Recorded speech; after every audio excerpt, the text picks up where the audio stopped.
Hello, everyone. Welcome to Trade Talk, Episode 5. I am your host, Niko. This is the Collected Comic Book Review Show. Thank you to everyone that's been checking this show out.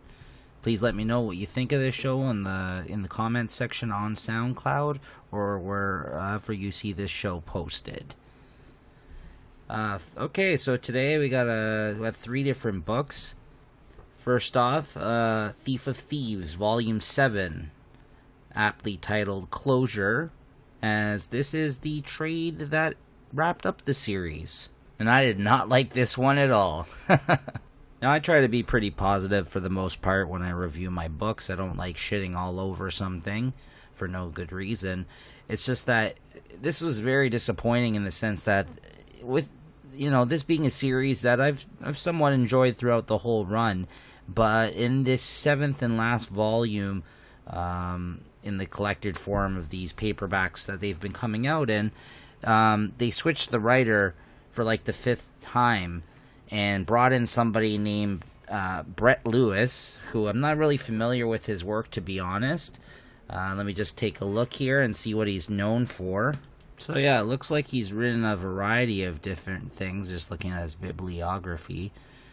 Nothing like that big that sticks out to me, other than like, some kids comics, some like one-shot things he did, some short stories.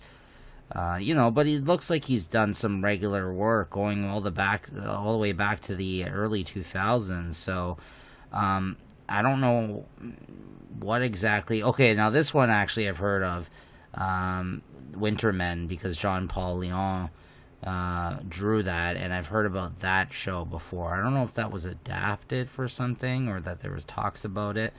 Yeah, Wintermen. I've heard about that. I can't say I've ever read it or if that it was good or not. But this was not good. Here's the thing with Thief of Thieves. I've heard that this series, the comic series, which was supposed to be a television show, that was Kirkman's next project that they said that was going to be through AMC. Whether or not that's still happening because it got optioned like a million years ago, really just, after the success of Walking Dead, I'm not sure. I heard about that happening even before Outcast, which has already came and went and had a couple seasons. But so I don't really know what's going on with this show. But all that being said, this comic I had heard was written like a writer's room style, in the sense that like Robert Kirkman was credited with, I guess, co-plotting the first 3 volumes of this series, which I don't know how many issues that was, probably 15 to 18 issues of the series. And then he had, other writers involved. In the first trade paperback, I think Nick Spencer was the writer. The second one, James Asmus.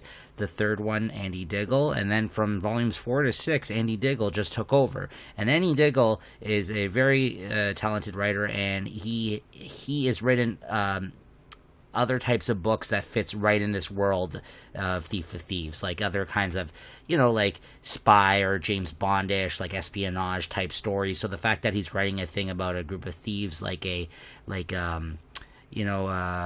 Ocean's 11 type of book, really scratched that itch for me that I wasn't getting from anything else. And that's what this story reminded me of course, when it first launched. It was about this guy, Redman, who's apparently supposed to be the greatest thief.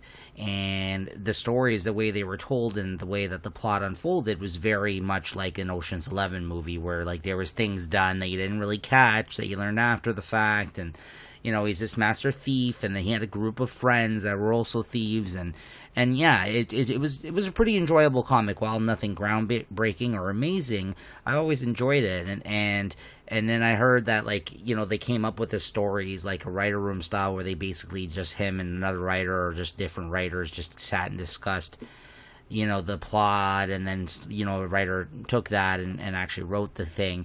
And Sean Martinborough, who's been the artist pretty much the whole series, did some great work. I'm not a huge Sean Martinborough fan, but if you're a fan of his style, or again, this is a book that's well suited for him. He did a fine job of doing it. He's a fine artist. So even though I don't think this was a book that many people were reading towards the end here. I just felt like it was lazy of them to call in another fucking, like, I don't know why Andy Diggle didn't just finish writing the series. I mean, at this point, I mean, he literally, this book collected issues 38 to 43, so he wrote everything up to this point. I don't know why he couldn't just write one last arc of this, or maybe he just didn't want to, but I don't know. I think that's part of the problem, though, is because this writer overwrote the shit out of this volume, and for somebody coming in at the end who's got a distinctly different voice than the person that came before, for whatever reason, with the first few volumes, with Kirkman teaming up with whoever, plotting and writing of it, it worked.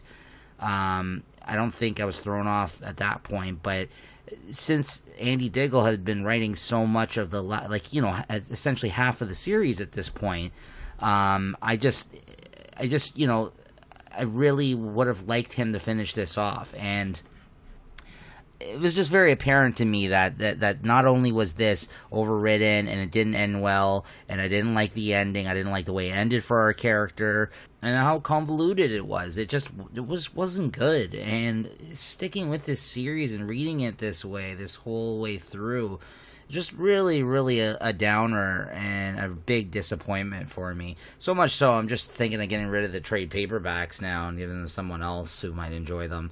Yeah, I mean, what more can I say? I mean, at this point, it's just really going to become repetitive, and I'm going to kind of say meaner and meaner things about it, just because I disliked it that much. I just, and you know, the fact that I felt it was overridden, and just like the heist, if you even want to call it that, although it was more of just like a last revenge kind of plot that Redmond busted out against some people that had screwed him over at the end of the last arc. You know, even that wasn't great, but like, I just didn't like the choices in the story. I didn't like the choices of how they ended Redmond's tale this way. And, you know, so I would recommend, if you are planning on checking this series out ever, or if you're behind on it, it doesn't end well, so it may not be worth the journey for you, but the Andy Diggle stuff that he did for like the last, I don't know, like 18, 20 issues, however many he did, the volumes, because I guess he co-wrote 3 with Kirkman, 3 to 6 of this series are a lot of fun. I mean, even the first couple, I thought this was, again, a series which the whole time was highly enjoyable up to the end for me, but you're essentially getting like an Ocean's 11 type heist, you know, series about thieves. If you're in any of that, you know, some of this is good. Unfortunately, though, it ends horribly. Alright, so next up we got Snow Glass Apples. This is written by Neil Gaiman with art by Colleen Doran, who I've heard her name a lot, and I've seen it a lot on comic covers. I don't think I've ever actually read anything that she actually illustrated, at least nothing that's coming to mind. I mean, the art, I'll say first off, was quite beautiful in this. It's a nice size, regular size hardcover, but the illustration on the cover itself, along with all the illustrations in the story, are just like these beautiful spreads, very nice looking, you know, like fairy tale fantasy kind of layouts. It reminds me, as well as the content of the story and the art in it, of something like maybe that people that have read Fables would be into. I've never really read too much Fables, but, you know, having seen Fables a lot and owning the trade paperbacks, that my girlfriend is a big fan of the series, and seeing the art and just knowing kind of like some of the genre, like fairy tale type fantasy stuff they play with in that series. I think if you were into that, you would definitely be into this. For me, I'm not a big on fantasy or fairy tale type stuff, but I have been a big fan of these hardcovers that Dark Horse has been releasing that are collecting a lot of short story Neil Gaiman works. Previous to this, I picked up a couple of the other ones that have come out, and I've really enjoyed them. One in particular, A Study in Emerald, was excellent. So as soon as I saw this solicited and I saw the cover for this, I ordered it because it seemed intriguing, and like I said, I've been liking a couple of the other releases so far. And basically, what this was an alternate take on Snow White. So yeah, instead of it being the stepmother herself, it is the stepdaughter who's like wreaking havoc and fucking making her life miserable, and yeah, that's all I'll say about it, because everything else you kind of got to see for yourself how it unfolds. But that is the base kind of setup of this short story. Like I said, I mentioned it's beautifully illustrated, written by Neil Gaiman, so it's well written. But yeah, it is an alternate take on the Snow White tale, and it was just okay, I thought. Again, well written, very nicely illustrated. I can clearly see that it is those things, and that it's not bad. But in terms of what I'm looking to read and the enjoyment I took away from this, I didn't love it, if I'm being completely honest. I didn't dislike it like I just talked about Thief of Thieves, but for me, I guess I should have maybe read into a little bit of more of like what kind of story this was that was being told.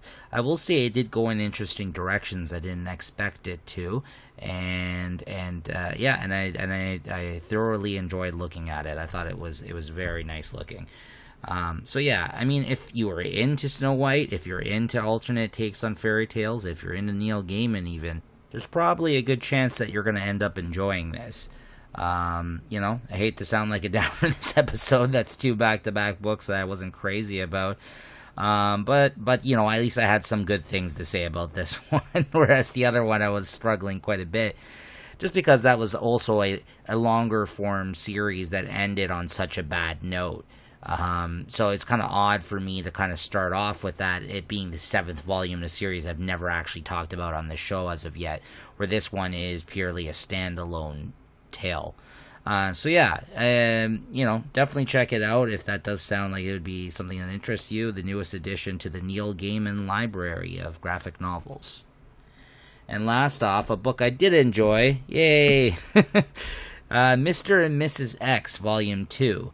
This is written by Kelly Thompson, art by Oscar Bazaldua and Javier Pina, who drew the 12th issue, and Oscar drew issues 7 and 11 of this series. And I think he may have drew all the issues in the first volume. I know he was involved in that volume, if not all of it. This is a lot of fun. The only disappointment for me was by the end of this volume, I found out that the series actually had gotten canceled, which I wasn't aware of because I've been picking it up in trade. But this makes, I guess, 3 volumes of this material that was collected here. I didn't read the original miniseries, just called Rogue and Gambit, prior to them actually, getting hitched. Where they were trying to keep this book a secret, and it wasn't actually, they couldn't even, when they first announced it, they couldn't even tell you what it was, what the book was called. They just called it like Super Secret X-Men Project or some shit like that for people to order it in advance. And I don't know who did that, because who would have trusted that, like picking up the issues, not even knowing what it was, and then going ahead and ordering it. I'm sure there's some X fans out there that would do that.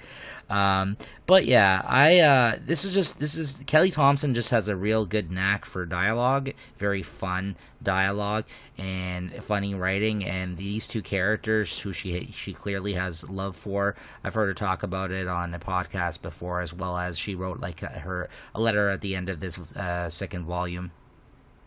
There is a Volume 0, which collects that Rogue and Gambit miniseries. I guess that leads into them getting married, which I haven't read. I only read these 2 volumes of Mr. and Mrs. X. These are the adventures that they went on when they actually got married. And yeah, again, it was a lot of fun. I think it's just very funny, witty dialogue, fun situations. It was sexy. Kind of the art complemented it well. Obviously, this guy is, in the school of like more of a Stuart Eminem type of artist, which very clean lines, attractive looking characters that kind of pop up off the page. I find that there's a few artists out there right now that are trying to be like Stuart Eminem on the X-Men style type clones, because even Stuart Eminem has had a lot of different styles. And while this artist is not as good as Stuart Eminem, he did quite a fine job in this. And there was fun, playful moments in a lot of this, and you get those moments of a Rogue, trying to seduce Gambit, or vice versa. They're clearly madly in love, even though they're newlyweds still at this point. Basically there's 2 stories in this. The first 4 issues 7 to 10 was a Mojo Worlds story, which is always fun. I like Mojo. They were in the Mojo verse, and Spiral was in it, and an appearance of Longshot even. So all those characters that you're familiar with with Mojo were in this story, and it was basically about these two getting taken to Mojo verse and them trying to have to find a way out of there. It also, had this part where Rogue came to terms with a new development in terms of how she is able to control her power, and how her, something she may be feeling at any given time, like a new development of her character that is something that Kelly tapped into, may actually affect her power set. So I won't get into what it was. You'll have to read it to find that out. But it was pretty interesting. And it made reference to a couple of other things that Rogue and Gambit have been in over the years. And then with the last 2 issues, 11 and 12, you get a little story about Gambit, basically, the king of thieves, going back to like the New Orleans, like the thieves world place that he's kind of known to be the king of thieves, and even though he stepped away from that, I guess he's still considered to be the one that is the best of them. But every time something goes down or they feel he's unworthy, they apparently drag him back. And I know about these things about Gambit, but I've never really read too many of those stories with him in New Orleans, or being the king of thieves and all that. I know there was a James Asmus run of it, but I've never read that. So, like, the things that were being referenced in here, if you did read them or you do know about them, it would have added a little bit of something more to the story for you. But, if you haven't, then I don't think it took anything away. So, yeah, like I said, fun dialogue, great art, just fun adventuring. And, yeah, then basically Rogue has to go, in that second story, has to go and, she finds out that Gambit got taken away by his family to go back in New Orleans and deal with all this, this shit with old, friends and family and foes alike.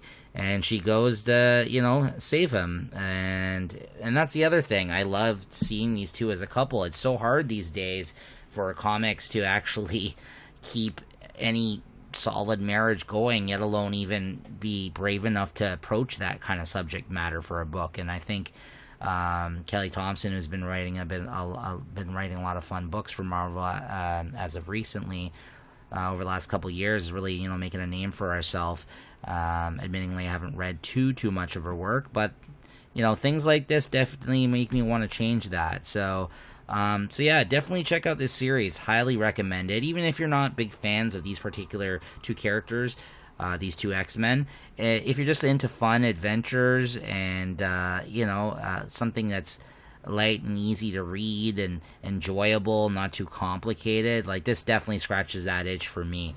And I, who would have thought I would enjoy a story about a couple that are X-Men, mind you, but, just about the married life and seeing them getting into these hijinks. All right, so that does it for me today, guys. This has been Trade Talk. Please check us out on the SoundCloud website, on the Late Night Chat Network. This is where every Friday I'll be posting a new episode of Trade Talk. God forbid I have enough time always to read a couple of different trades like I have been. Some weeks it's hard to sneak it in. Like, I literally just read a couple of these last night prior to recording this today. But, I got it done. I'm here. I'm reviewing books with you guys, and I hope you enjoy it. So, sorry that, not all the books were great that I had talked about, but that's how it goes sometimes. That's just the reality of it. Anyways, see you guys next time.